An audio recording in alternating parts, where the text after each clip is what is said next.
বেলাল রাদিয়াল্লাহু তাআলা আনহুর চেহারা ছিল কুসকুসে কালো, কিন্তু দুনিয়াতে থাকতেই উনি কয়েকবার জান্নাতের সুসংবাদ পেয়ে গেছে। দুনিয়াতে থাকতেই উনি রাসূল সাল্লাল্লাহু আলাইহি ওয়াসাল্লামের সাথে মেরাজে জান্নাতে ঘুরছে, এই সম্মান আর মর্যাদা তাকে দিয়েছেন তিনি কে? আমি যখন মেরাজে গিয়েছিলাম জান্নাতের ভিতরে তোর খড়মের আওয়াজ পেয়েছি, তুই আমার সাথে জান্নাতে হেঁটে হেঁটে ঘুরে ঘুরে জান্নাত দেখেছিস। বেলাল, এত সহজেই তুই আমারে ভুলে গেলি, আমার মদিনা তুই ছেড়ে দিলি, আয় সিরিয়াতে না, সিরিয়া থেকে যে সালাম দিস ওই সালাম আমি চাই না, আয় তুই মদিনাতে এসে আমার রোজার পাশে থেকে সালাম দে, কারণ তুই হলো আমার কাছের মানুষ, কাছের মানুষ দূরে চলে গেলে কখনো সহ্য করা যায় না, ঠিক না বা ঠিক? বেলাল রাদিয়াল্লাহু তাআলা আনহুকে দেখতে পেরে 6 মাস পরে সমস্ত সাহাবীরা নিজেদের কন্ট্রোল ভালোবাসা হারিয়ে সবাই চিৎকার দিয়ে বলছেন, বেলাল এসেছে তো রাসূলের ইমামতি মসজিদে শুরু হবে। সুবহানাল্লাহ। ইসলামের সাজ, ইসলামের সজ্জাটাই হলো মডেল, এটা পৃথিবীর শ্রেষ্ঠ। প্যান্ট, শার্ট, কোট, ট্রাই এগুলো তো ইসলামের মডেল না। আমাদের ইসলামের মডেলটাই হলো যে পাঞ্জাবি, যেই টুপি, এত সুন্দর লেভাস, এটা পৃথিবীর সমস্ত ধর্মীয় মানুষগুলো পছন্দ করে। আলহামদুলিল্লাহ বলেন। আপনি যান খ্রিস্টানদের ভিতরে যান, দেখেন তারা সাদা পাঞ্জাবি, এরপরে সাদা পায়জামা অনেকে ব্যবহার করে। হিন্দুদের ভিতরে প্রায় 50 না 60 থেকে 70% সাদা পাঞ্জাবি, সাদা ধুতি অথবা সাদা পায়জামা ব্যবহার করে তারা। কিন্তু আমাদের কাছে এটা এখন অ্যালার্জির মতো হয়ে গেছে, মানে ভালোই লাগে না। আমাদের পোশাক, সুন্নতি পোশাকগুলো ওরা চুরি করে নিয়ে চলে গেছে, আর আমরা কি যে ব্যবহার করি, হাফ প্যান্ট, 3 কোয়ার্টার, এখানে ছিঁড়া, ওখানে ছিঁড়া, ওখানে ছিঁড়া, এগুলো হলো আমাদের জামা। ইসলামের মতো শান্তির ধর্ম, ইসলামের মতো সৌন্দর্যপূর্ণ ধর্ম পৃথিবীতে আর একটাও, আপনাদের মনে বিশ্বাস হয় আছে? একটাও নেই। এই জন্য সহজ, মা বোনদের জন্য সহজ করে দিয়েছেন আল্লাহ সুবহানাহু ওয়া তাআলা। তাহলে মাংসমা রমাদানা সুম্মা আতবাহু সিত্তাম মিন শাওয়ালিন কানা কাসিয়ামিদ দাহার। কেউ যদি রমজান মাসের রোজা আদায়ের পর, কেউ যদি রমজান মাসের রোজা আদায় করার পর যদি শাওয়ালের 6টি রোজা আদায় করে, সে যেন সারা বছর কি করলো? সারা বছর কি করলো? রোজা রাখলো। এখানে বলা হয়েছে মাংসমা রমাদানা, মানে রমজান মাসের রোজা আদায়ের পর। তাহলে এখানে বোঝা যায় যে রমজানের যদি কাজা থাকে ওগুলো আগে কমপ্লিট করতে হবে, আপনাকে আগে কমপ্লিট করে ফেলতে হবে।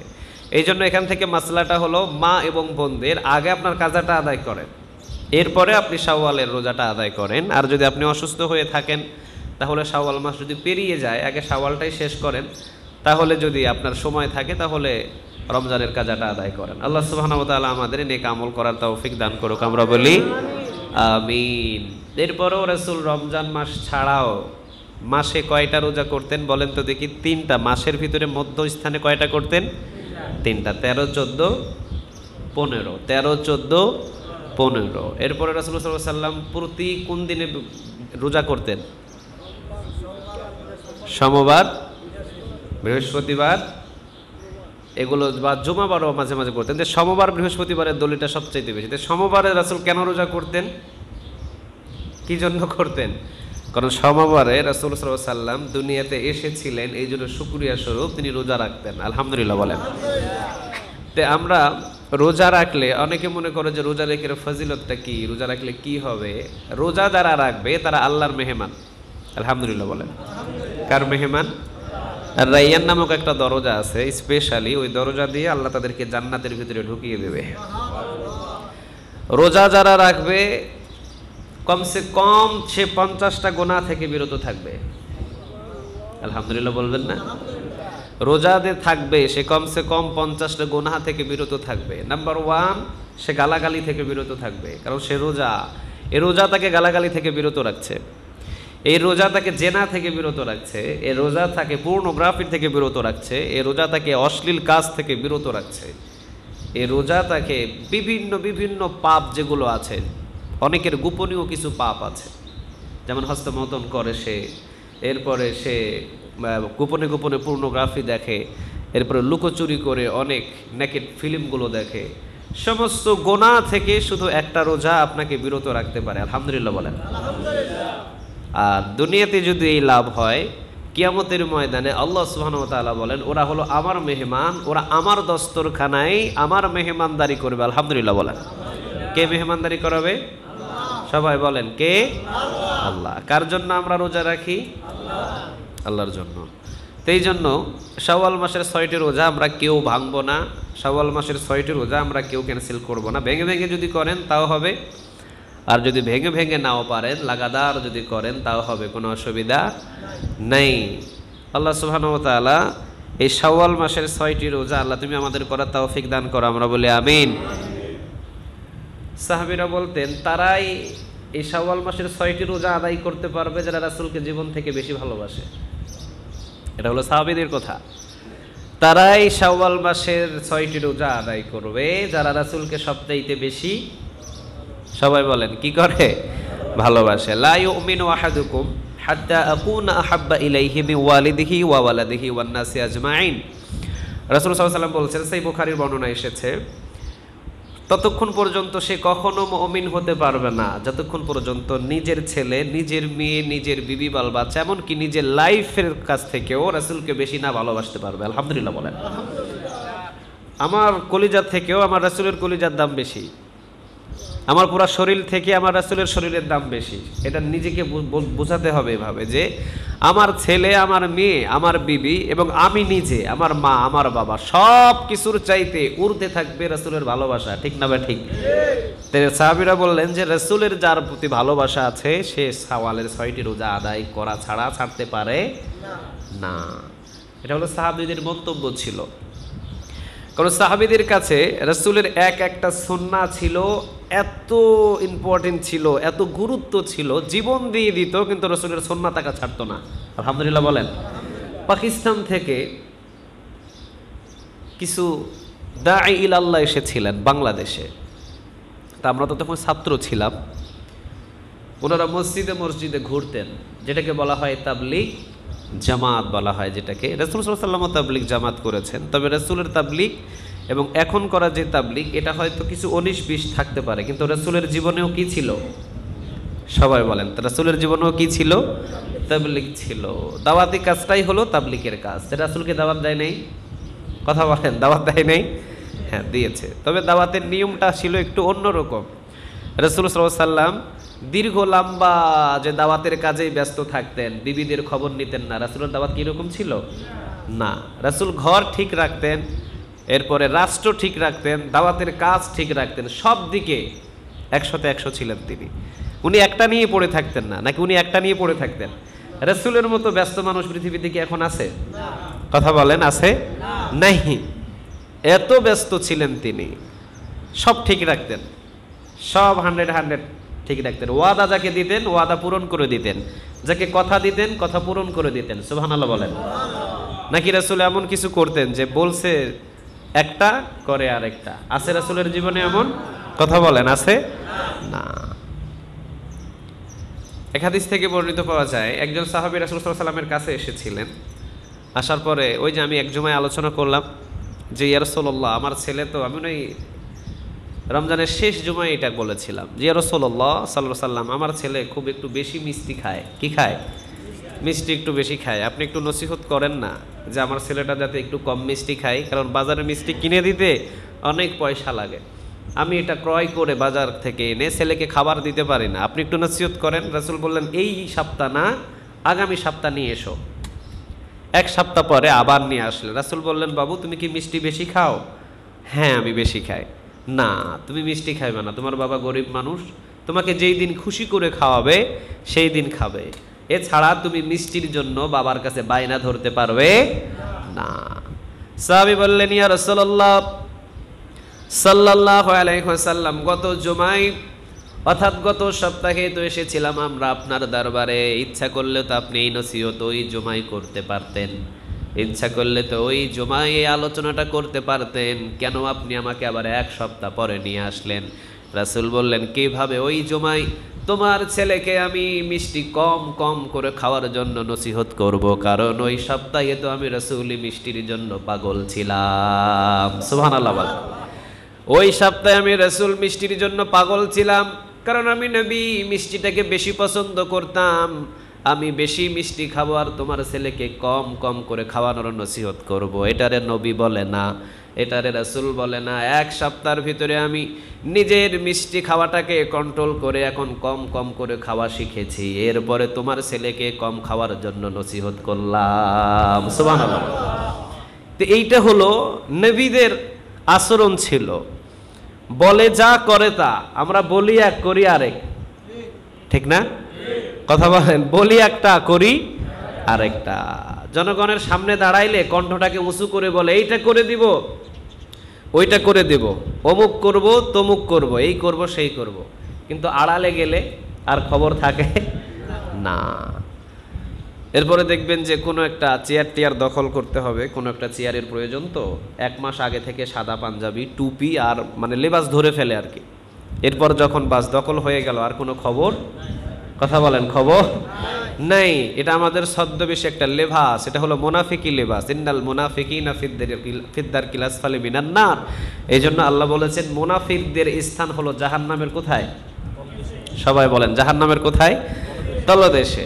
জান্নাতীরা আল্লাহ সুবহানাহু ওয়া তাআলাকে কতটুকু ভালোবাসবে, ডিজিটাল মনিটর এখানে থাকবে, পার্সেন্ট উঠে যাবে এই জায়গায়। সুবহানাল্লাহ বলেন। আপনি দুনিয়ায় রাসূলকে, আল্লাহকে কতটুকু ভালোবেসেছেন, ডিজিটাল মনিটরে উঠে যাবে এখানে 100%, 200%, 300%, 3000%, এখানে ডিজিটাল মনিটর উঠে যাবে। কিন্তু দুনিয়ায় কতটুকু ভালোবাসা যায়, কতটুকু ভালোবাসা না যায়, এইটার কিন্তু মনিটর পৃথিবীতে নাই। কিন্তু এই মনিটরের খবরটা কে জানে? সবাই বলেন, কে জানে? আল্লাহ। কিন্তু জান্নাতীরা দেখবে ওর মনিটরে 3000, আমার মনিটরে মাত্র 300, মানে আমি 300% রাসূলকে ভালোবাসতাম, আল্লাহকে ভালোবাসতাম, আর ও ভালোবাসতো 3000। ওইটা সবাই দেখবে, ডিজিটাল মনিটরে সবাই দেখতে পারবে যে ও রাসূলের ভালোবাসার ভিতরে ছিল 3000%, আল্লাহর ভালোবাসা ছিল 3000%, আর আমার ভালোবাসা ছিল 300%। কিন্তু এখন অনেকে ভালোবাসা আছে মাত্র 9%, দেখায় 90%। কথা বলেন, ঠিক না বা ঠিক? কিন্তু কিয়ামতের ময়দানে ওই সুযোগটা, কথা বলেন, ওই সুযোগটা নাই। আপনি কতটুকু ভালোবেসেছেন ওটা উঠে যাবে ডিজিটাল মনিটরে এখানে।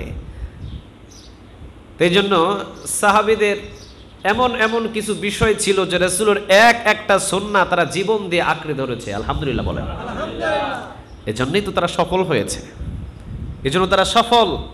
বেলাল রাদিয়াল্লাহু তাআলা আনহুর চেহারা ছিল কুচকুচে কালো, কিন্তু দুনিয়াতে থাকতেই উনি কয়েকবার জান্নাতের সুসংবাদ পেয়ে গেছে।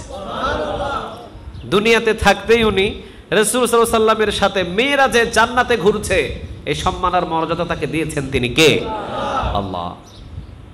ইন্নাল্লাহা লা ইয়ানজুরু ইলা সুওয়ারিকুম ওয়া আমালিকুম ওয়ালাকিন ইয়ানজুরু ইলা কুলুবিকুম ওয়া আমালিকুম। আল্লাহ শুধু কলব দেখে, কিন্তু বাহ্যিক কোনো দৃশ্য আল্লাহ কখনো মানুষের দেখে না। আপনি কি রিকশা চালক? আপনি কি দিনমজুরি? আপনি কি কর্মজীবী? আপনি কি করেন? আপনি যাই করেন, চেহারা সুরত আপনার একেবারে বিকৃত, একেবারে কালো কুসকুসে, কিন্তু কলিজাটা যদি আল্লাহর প্রতি ভালোবাসা 100-100 থাকে, আল্লাহ বলে এটাই আমার খাস বান্দা। আলহামদুলিল্লাহ বলেন। কিন্তু আপনি দামি গাড়িতে চড়েন, দামি বাড়িতে বসবাস, আপনি ল্যান্ড করেন সপ্তাহে 2-4-5 বার দেশের বিভিন্ন বিভিন্ন কান্ট্রিগুলোতে, কিন্তু আপনার ভিতরে আল্লাহর প্রতি ভালোবাসা নাই। আল্লাহ বলে এর কাছে আমার 4 পয়সায় কোনো দাম নাই। তো বেলাল রাদিয়াল্লাহু তাআলা আনহু ছিলেন রাসূলের সুন্নাতের পাগল। কেমন পাগল ছিলেন? বেলাল রাদিয়াল্লাহু তাআলা আনহু রাসূলের ইন্তেকালের বেশি দিন না, রাসূলের ইন্তেকালের 2 থেকে 3 মাস উনি মদিনায় ছিলেন।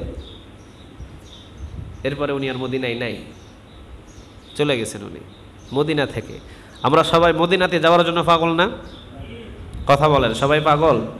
এই যে আমার আফসার ভাই চলে আসছে মদিনা থেকে ঘুইরা, ওনার যদি এইরকম সুযোগ থাকতো, আমার মনে হয় যে বাংলাদেশে কোনো ঝামেলা নাই, মদিনা এতটা শান্তির শহর, উনি ওই জায়গায় 12 মাস পড়ে থাকতেন। ঠিক না আফসার ভাই? ওইরকম শান্তির জায়গা কি আছে কোথাও? নাই। যারা হজ করতে গেছেন ওনারা জানেন এতটা শান্তির জায়গা, এতটা ভালোবাসার জায়গা। তো মদিনাতে যাওয়ার জন্য সবাই পাগল, অথচ বেলাল রাদিয়াল্লাহু তাআলা আনহু মদিনা ছেড়ে দিলেন কেন?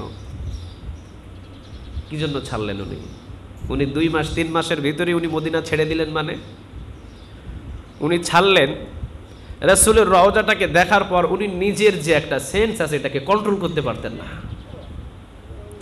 এটা ওনার কন্ট্রোল হতো না।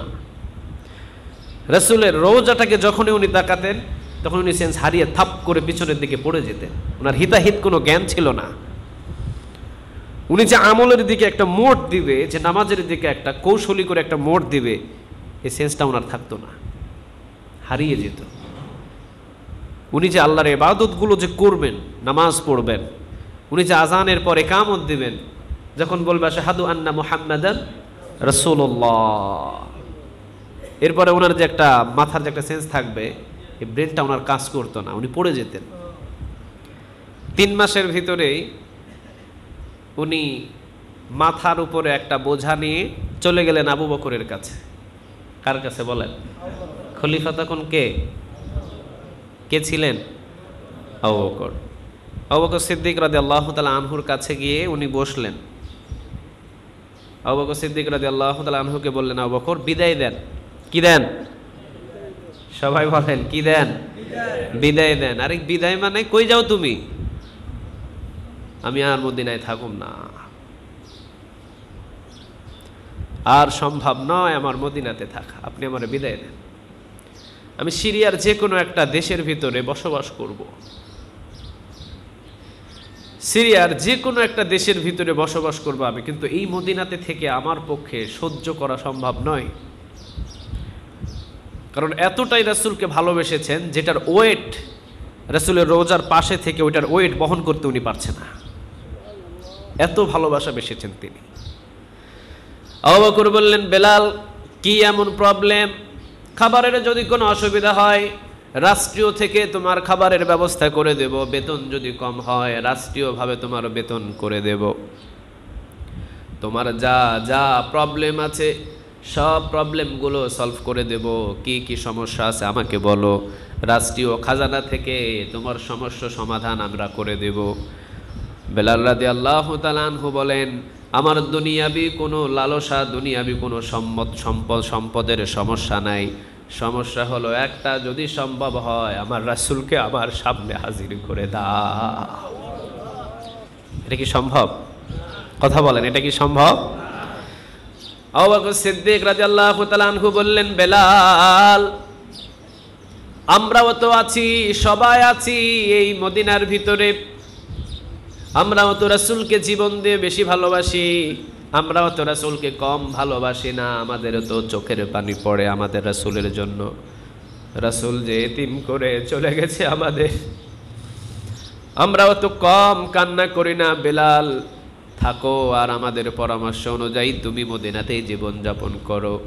বেলাল রাদিয়াল্লাহু তাআলা আনহু শুধু একটা প্রবলেমের কথা বললেন, সেইটা হলো আবু বকর যখনই আমি আজান দিই হাইয়া আলাস সালাত, হাইয়া আলাস সালাত, হাইয়া আলাল ফালাহ, হাইয়া আলাল ফালাহ, এই কথাগুলো যখনই বলি এরপরে যখন আমি একটু ইঙ্গিত করি দেখি ঠিক মসজিদের মিম্বরের সামনে আমার রাসূলকে হাজির পাওয়া যায়।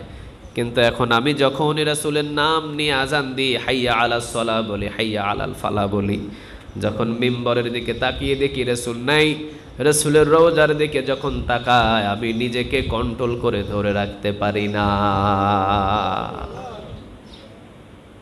নিজেকে যদি কন্ট্রোল করে ধরেই না রাখতে পারি কিভাবে আমি এই মদিনায় বসবাস করব? চলে গেলেন তিনি। ওমরের কাছ থেকে বিদায় নিলেন, ওসমানের কাছ থেকে বিদায় নিলেন, আবু বকরের কাছ থেকে বিদায় নিলেন, সবার কাছ থেকে বিদায় নিয়ে তিনি চলে গেলেন সিরিয়ায়। 6 মাস পর রাতের বেলা তিনি ঘুমিয়েছেন, রাসূল সাল্লাল্লাহু আলাইহি সাল্লাম তাকে স্বপ্নে দেখাচ্ছেন, বেলাল এত সহজে আমি রাসূলকে কিভাবে তুমি ভুলে গেলে? আল্লাহু আকবার বলেন। বসেন। কিভাবে ভুলে গেলে বেলাল? 6 মাস এখনো পর্যন্ত তোমার কোনো সালাম পেলাম না, 6 মাস পর্যন্ত এখনো তোমার কোনো আকৃতি আমি এই রওজার পাশে দেখতে পেলাম না, এত সহজেই ভুলে গেলে বেলাল?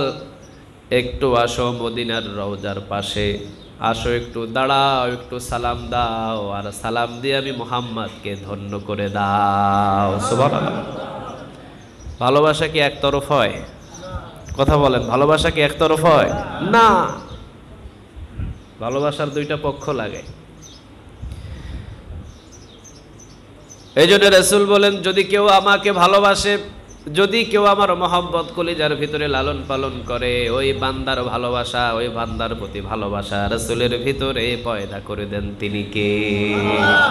সেই হাদিসের বর্ণনা, রাসূল বলেন, পৃথিবীর যে কোনো স্থান থেকে কেউ যদি আমারে সালাম দেয়, ওই সালামটা আমার রওজায় পৌঁছে যায়। সুবহানাল্লাহ বলেন।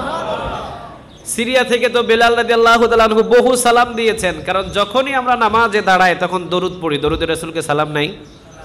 কথা বলেন, সালাম নাই? আত্তাহিয়াত পড়ি, ওখানে কি সালাম নাই? প্রতিদিন তো আমরা সালাম দিচ্ছি আমার রাসূলকে, কোনো অসুবিধা নেই। কিন্তু বেলালের প্রতি ভালোবাসাটা একটু বেশি। এই জন্য বলছে, বেলাল, ওই সিরিয়া থেকে তোর সালামের আমার প্রয়োজন নাই, আমার রওজার পাশে এসে তুই সালাম দিয়ে দে, আমার রওজার পাশে আয়। আরে তুই তো আমার কাছের মানুষ, তুই এত দূরে থেকে সালাম দিবি কেন? তুই ছিলি আমার মুয়াজ্জিন, তুই ছিলি আমার পিছনে, তুই আমার কাছের মানুষ, তুই সিরিয়া থেকে সালাম দিবি, ওই সালাম আমি চাই না। তোর সালামটা আমি চাই সেই মদিনার রওজার পাশে থেকে, আমার রওজার পাশে এসে তুই সালাম দে। সুবহানাল্লাহ বলে। সিরিয়াতে 6 মাস পরে রাসূল স্বপ্নে দেখালেন, বেলাল ভুলে গেলি আমারে? আমি যখন মেরাজে গিয়েছিলাম জান্নাতের ভিতরে তোর খড়মের আওয়াজ পেয়েছি, তুই আমার সাথে জান্নাতে হেঁটে হেঁটে ঘুরে ঘুরে জান্নাত দেখেছিস। বেলাল, এত সহজেই তুই আমারে ভুলে গেলি? আমার মদিনা তুই ছেড়ে দিলি, আয়। সিরিয়াতে না, সিরিয়া থেকে যে সালাম দিস ওই সালাম আমি চাই না, আয় তুই মদিনাতে এসে আমার রওজার পাশে থেকে সালাম দে, কারণ তুই হলো আমার কাছের মানুষ। কাছের মানুষ দূরে চলে গেলে কখনো সহ্য করা যায় না, ঠিক না বা ঠিক? তুই আমার কাছের মানুষ, তুই আমার মুয়াজ্জিন, আয় সিরিয়াতে এসে, সিরিয়া থেকে এসে আমার রওজার পাশে সালাম দে। বেলাল রাদিয়াল্লাহু তাআলা আনহু আবার বস্তা বাঁধলেন, মাথায় একটা বোঝা নিয়ে সবাই সামনে দিয়ে মদিনার ঠিক যে রাস্তা দিয়ে রাসূলের রওজায় প্রবেশ করতে হয়, ওই রাস্তা দিয়ে বেলাল রাদিয়াল্লাহু তাআলা আনহু প্রবেশ করছেন। সাহাবীরা রাসূলকে কিভাবে ভালোবাসতেন দেখেন। বেলাল রাদিয়াল্লাহু তাআলা আনহুকে দেখতে পেরে 6 মাস পরে সমস্ত সাহাবীরা নিজেদের কন্ট্রোল, ভালোবাসা হারিয়ে সবাই চিৎকার দিয়ে বলছেন, বেলাল এসেছে তো রাসূলের ইমামতি মসজিদে শুরু হবে। সুবহানাল্লাহ। 6 মাস বিশ্বাসই করতে পারে না যে রাসূল মসজিদে নববীতে নাই, এটা বিশ্বাসই করতে পারে না তারা। বেলাল যখন মদিনার প্রবেশের রাস্তা দিয়ে প্রবেশ করছে রাসূলের রওজার দিকে, সব সাহাবীরা বলছে, আরে বেলাল এসেছে তো রাসূল এসেছে, বেলালের আজান হবে তো মসজিদে নববীতে রাসূল সাল্লাল্লাহু আলাইহি ওয়াসাল্লামের জামাত হবে। চিৎকার দিয়ে পড়েন আল্লাহু আকবার।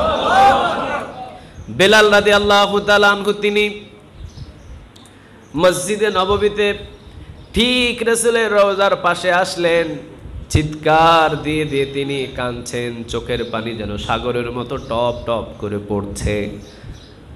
বেলাল রাদিয়াল্লাহু তাআলা আনহুকে দেখতে পেরে আবু বকর নিজেও অবাক, নিজেও খুশি। ওমর রাদিয়াল্লাহু তাআলা আনহু তিনি জড়িয়ে ধরলেন। সবাই আসলেন বেলাল রাদিয়াল্লাহু তাআলা আনহুর কাছে। আসার পর সবাই একটা আকুতি জানালেন, বেলাল, 6 মাস পর্যন্ত তোমার আজান থেকে আমরা মাহরুম আছি, আজকে অন্তত তোমার আজান দিয়ে আমাদের কলিজাটারে তুমি শীতল করে দাও। এই জন্য সাহাবীরা বলতেন, আজান শুনে কলিজা শীতল হয়, নামাজ দিয়ে কলিজাটা শীতল হয়। আর পৃথিবীর ভিতরে দেখবেন বহু মানুষ মুমিন দাবি করে, কিন্তু গান শুনে তার কলিজাটাকে শীতল বানায়, ঠিক না ভাই? ঠিক। গান শুনে কলিজাটা শীতল হয় না, বরং গান শুনে কলিজাটা কঠোর হয়। কথা কন না কেন? গান দিয়ে কি কলিজাটাকে শীতল বানানো যায়? নাচ গান দিয়ে যদি কি কলিজাটাকে শান্তি বানানো যায়? না, ভুল ধারণা, এটা ভুল ধারণা। পৃথিবীর ভিতরে কারি আব্দুল বাসেত নাম শুনছেন না আপনারা? কথা কন না কেন? নাম শোনেন নাই? কারি আব্দুল বাসেত উনি প্রকাশ করে দিয়েছেন যে কোরআন দিয়ে কলিজাটাকে শীতল বানানো যায় না। উনি এক দেশের ভিতরে ওনার বন্ধুর সাথে অথবা ওনার যে কোনো একটা পার্লামেন্টের মেম্বারের সাথে উনি ঘুরতে গিয়েছেন, চলে আসবেন, ওনাকে বললো না আজকে থাকেন। আজকে আমাদের একটা পার্টি আছে, ওই পার্টিতে আপনি অংশগ্রহণ করবেন। কি পার্টি? সেখানে নাচ গান হবে, মদ খাওয়া হবে, মস্তি হবে, নাচ গান হবে। উনি বলছে আমি হুজুর মানুষ, আমি ওখানে যাই কী করবো? কয় না, ওখানে আপনাকে যেতে হবে, চলেন সবার সাথে পরিচিত করে দেবো আপনাকে। উনি চলে গেলেন ওই জায়গায়, দেখে যে হ্যাঁ ব্যান্ড পার্টিগুলো হাজির, নাচ গান নিয়ে, মহিলা নিয়ে সব হাজির। উনি একটা চাদর মুড়ি দিয়ে উনি গিয়ে বসলেন ওনার বন্ধুর কাছে। তে সবাই জিজ্ঞাসা করে কে এটা? কই এটা আমার বন্ধু অমুক মিশরের একজন কারি, নাম হলো আব্দুল বাসেত। উনি খুব সুন্দর করে কোরআন তেলাওয়াত করে। তো ওনারা তো কোরআন চিনে না, ওনারা বললেন যে কোরআন মানে কি? কোরআন মানে হলো পৃথিবীর সর্বশ্রেষ্ঠ একটা ধর্মীয় কিতাব, যার নাম কি বলেন? সবাই বলে। ওনারা ওই দিনই শুনলেন এটা, এর আগে শুনে নাই। কই তাই? ধর্মীয় তোমাদের একটা কিতাব আছে যার নাম হলো কোরআন। আচ্ছা ঠিক আছে, তো আজকে তো অনেক নাচ গান মস্তি করবো আমরা, তাহলে তোমার ওই বন্ধুর কণ্ঠ থেকেই অন্তত একবার হলেও ওই ধর্মীয় কিতাব একটু শুনি, দেখি উনি কিভাবে কি এটা তেলাওয়াত করে। তো সেই দিন আব্দুল বাসেত উনি আল্লাহর কাছে দোয়া করলেন যে আল্লাহ, এই মদের আসরে আমি তো জীবনে কোনোদিন কোরআন তেলাওয়াত করি নাই, আজকে যেহেতু করতেছি আমার কণ্ঠের ভিতরে তুমি সুরকার ঝংকার ছড়িয়ে দাও। তো সবাই এবারে বললেন হ্যাঁ কারি আব্দুল বাসেত আপনি শুরু করেন। তো উনি এবার আউযু বিল্লাহি মিনাশ শাইতানির রাজিম বলে যখন টান দিলেন, এরপরে বিসমিল্লাহির রহমানির রহিম বলে যখন শুরু করলেন, আধা ঘন্টা প্রথম টানেই শেষ। প্রথম টানে কয় ঘন্টা? আধা ঘন্টা। মদের জায়গায় মদ, গ্লাসের জায়গায় গ্লাস পড়ে আছে, খাওয়ার মতো কোনো লোক নাই। সবাই শুধু তাকিয়ে আছে আব্দুল বাসেতের দিকে যে এই মানুষটা কি তেলাওয়াত করে যেটা চুম্বকের মতো আমাদের কলিজাটাকে শীতল করে দেয়। টানা 1 ঘন্টা 1.5 ঘন্টা পড়ার পর আব্দুল বাসেত উনি ঘেমে গেলেন। উনি এবার দম নিয়ে বসলেন। সবাই এবারে লম্বা লম্বা নিঃশ্বাস ফেলে দিয়ে বলছে কারি আব্দুল বাসেত আপনি যে কি তিলাওয়াত করলেন, জীবনে বহু গান শুনেছি, জীবনে বহু কণ্ঠ শুনেছি, জীবনে বহু কবিতা আবৃত্তি শুনেছি, কিন্তু তোমার এই ধর্মীয় কিতাবের মতো আর তোমার কণ্ঠের যে তেলাওয়াত, এই তেলাওয়াত দিয়ে এই ধর্মীয় কিতাবের মতো এত সুন্দর বাণী আমরা পৃথিবীতে একবারও শুনি নাই। 2 ঘন্টা 1.5 ঘন্টা পর আবার তাকে রিকোয়েস্ট করা হলো, আপনি বলেন আজকের সব নাচ গান বন্ধ, আপনার কোরআন দিয়ে শুরু, কোরআন দিয়ে আজকের প্রোগ্রাম শেষ হয়ে যাবে। তে পৃথিবীতে মুমিনরা আজান দিয়ে তাদের কলিজাটাকে শীতল করে, নামাজ দিয়ে কলিজাটাকে শীতল করে, মসজিদে ঝাড়ু দিয়ে তাদের কলিজাটাকে শীতল করে, এতিমদের মাথায় হাত বুলিয়ে কলিজাটাকে শীতল করে। আর পৃথিবীতে মুমিন দাবি করা কিছু মুনাফিক, কিছু নাস্তিক এতিমদের মাল সম্পদ আত্মসাৎ করে কলিজাটাকে শীতল করে। চিৎকার দিয়ে বলো ঠিক কিনা? না, ওইটা কলিজাটা শীতল হয় না, ওইটা পাথর হয়, ওইটা পাথর হয়ে যায়। তো এই জন্য আল্লাহ সুবহানাহু ওয়া তাআলা কিয়ামতের ময়দানে ডিজিটাল মনিটর এখানে সেট করে দিবে যখন, তখন দেখা যাবে যে কে কত বড় বাটপারি করছে, ঠিক না? কিন্তু দুনিয়াতে বাটপারি যাচাই করার মতো আমাদের কাছে কোনো ক্ষমতা নেই, কিন্তু আল্লাহ ডিজিটাল মনিটর এখানে সেট করে দিবে। মায়ের প্রতি কতটুকু ভালোবাসা ছিল এখানে অটো উঠে যাবে, বাবার প্রতি ভালোবাসা কত ছিল এখানে অটো উঠে যাবে, শ্বশুরের প্রতি কতটুকু ভালোবাসা ছিল এখানে অটো উঠে যাবে, শাশুড়ির জন্য কি ভালোবাসা ছিল এখানে অটো উঠে যাবে। অনেকের দেখা যাবে যে মা বাবার চাইতে শ্বশুর শাশুড়ির ভালোবাসা এখানে বেশি, অটো ডিজিটাল মনিটরে উঠে যাবে। তা আল্লাহ সুবহানাহু ওয়া তাআলা বলেছেন আজান দিয়ে, নামাজ দিয়ে, কোরআন তেলাওয়াত দিয়ে কলিজাগুলো মুমিনদের শীতল হয়, আর নাচ গান মস্তি দিয়ে মুনাফিক কাফেরদের কলিজাটাকে শীতল বানায়। চিৎকার দিয়ে বলো ঠিক কিনা? ওমর বললেন বেলাল আজান দাও, তোমার আজান দিয়ে আমাদের কলিজাটাকে শীতল বানিয়ে দাও। ওমর বললেন বেলাল আজান দাও, তোমার আজান শুনে কলিজাটারে শীতল বানাই। আবু বকর বললেন বেলাল আজান দাও, আজান দিয়ে আমাদের কলিজাটাকে তুমি শীতল বানাও। এবার বেলাল রাদিয়াল্লাহু তাআলা আনহু ঠিক আজানের স্থানে 6 মাস পরে, কয় মাস বলেন? 6 মাস। এই 6 মাস উনি আজান দেয় নাই। 6 মাস পরে মসজিদে নববীর পাশে যে উঁচু একটা স্থান ছিল ওখানে উঠলেন। ওঠার পরে মসজিদে নববীতে উনি সিজদা দিলেন, আল্লাহু আকবার, আল্লাহু আকবার, আল্লাহু আকবার,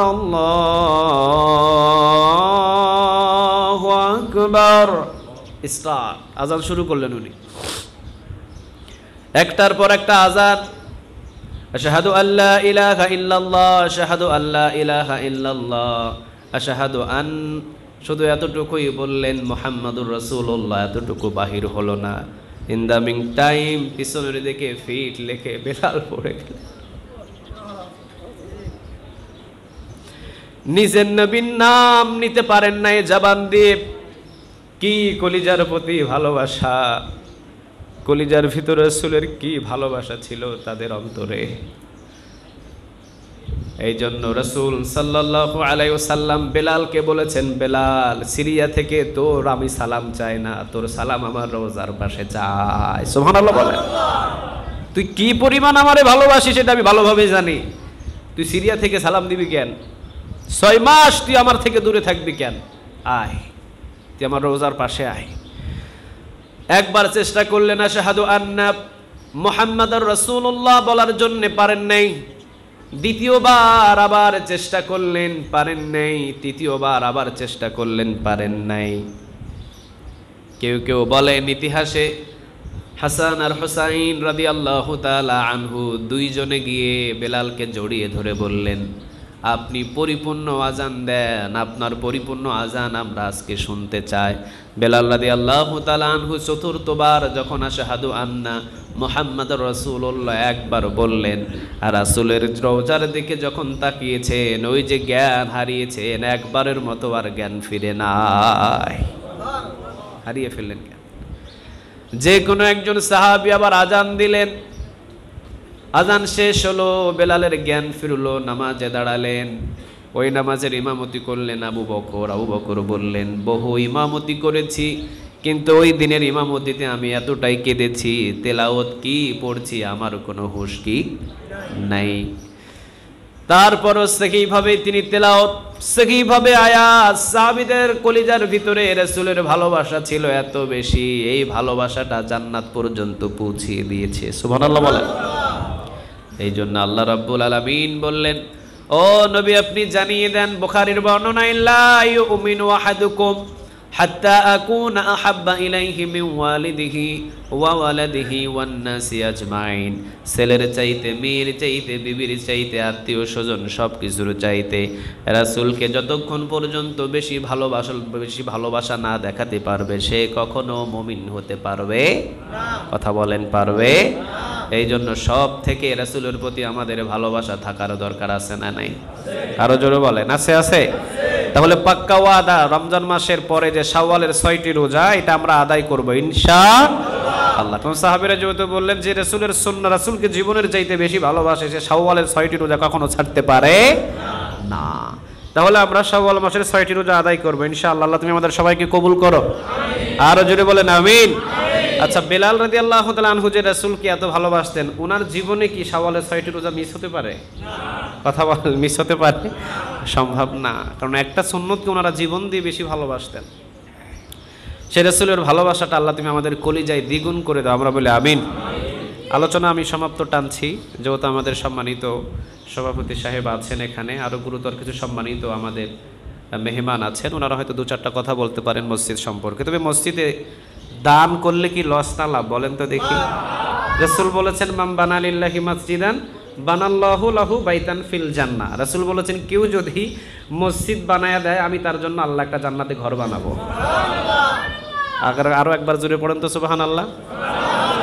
মান বানা লিল্লাহি মাসজিদান বানাল্লাহু লাহু বাইতান ফিল জান্নাহ। কেউ যদি আমার জন্য একটা মসজিদ বানায়, আমি তার জন্য জান্নাতে কি বানাবো? সবাই বলেন, কি বানাবো? মসজিদ ঘরটা কার? আল্লাহ। সবাই বলেন, কার? আল্লাহ। আল্লাহ।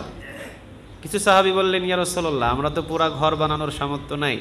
রাসূল বললেন, একটা পাখির বাসা পরিমাণও যদি একটা জায়গার ছোট্ট একটা সেজদা দেওয়ার ব্যবস্থাও কারো হয়, তার জন্য জান্নাতে একটা ঘর বানানো হবে।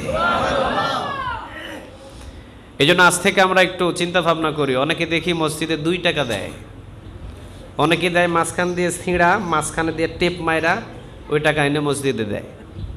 মানে ছেলেরে দিছে টাকা, ছেলে নেয় নাই, নিজের বিবিরে কইছে, ধরো ওই 5 টাকাটা তুমি রাখো। কয়, তোমার এই চিরা টাকাতে আমার কোনো লাভ নাই, তুমি লইয়া যাও। নিজের ছেলে স্কুলে যাইতে কয়, বাবা আব্বু 5টা টাকা দেন, ওই 5 টাকা ছিঁড়াটা দিছে, ও কয় এই টাকা আমি নিব না, আমার নতুন দেন। এই ছেঁড়া টাকা দিয়া দোকানদারে আমাকে কোনো কেকও দিবে না, কোনো চকলেটও দিবে না। শেষমেশ পকেটে 1 সপ্তাহ পর্যন্ত টাকা ঘুরছে, কোথাও সে ব্যবহার করতে পারে না। জুমার দিন আইসার বলতেছে পাইছি একটা সুযোগ। বাস জুমার দিনে টাকা যখন উঠানো হয় তখন মুটের ভিতরে দিয়া ছিঁড়া টাকাটা দিয়ে দিল, কয় যা হয় হোক, মসজিদে চালাইতে পারে চালাক, না চালালে ওরা পকেটে নিয়ে ঘুরুক। কাকে ঠকালেন? কাকে ঠকালেন? আপনি জানেন এইটাই আপনার সম্বল? আপনার এখনো এই মগজের ভিতরে ঢুকে নাই যে আপনার সম্বল ওই 5 টাকার ভিতরেই ছিল। আপনি বহু গাড়ি করেছেন, বহু বাড়ি করেছেন, বহু দালান কোঠা করেছেন, সব ভাগাভাগি হবে। মসজিদের যে দানটা করেছেন এটা আপনার কবরে পৌঁছে যাবে। আপনি এখানেই দুর্বল হয়ে আছেন এখনো। আজ থেকে অন্তত 2-4 টাকা না দিয়ে 10 টাকা কমসে কম দেওয়ার চেষ্টা করবো ইনশাআল্লাহ। প্রতি জুমায় কয় টাকা? কথা বলেন, কয় টাকা? মনে করবেন এটা আমার আখিরাতের সম্বল, এখানে কম দেওয়া সম্ভব না, কমসে কম 10 টাকা করে দিব। আল্লাহ আমাদের সবাইকে কবুল করুক। সভাপতি সাহেব এবং সম্মানিত মেহমানদের কথা শুনে আমরা সুন্নাতটা পড়ে নেব ইনশাআল্লাহ।